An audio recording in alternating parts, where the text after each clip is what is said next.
రండి. ముందుగా నిన్న అంటే జూన్ 2వ తేదీన తిరుమలలో స్వామివారిని మొత్తం 83,740 మంది భక్తులు దర్శించుకున్నారు. అందులో స్వామివారికి మొత్తం 35,462 మంది భక్తులు తలనీలాలను సమర్పించారు.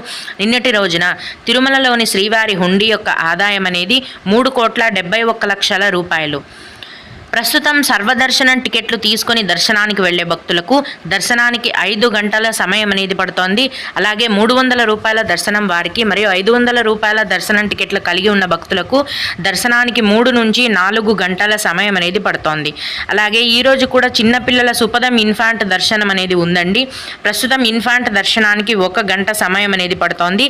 అలాగే విఐపి బ్రేక్ దర్శనం టికెట్లు కలిగి ఉన్న భక్తులకు కూడా దర్శనానికి 1 గంట సమయం అనేది పడుతోంది.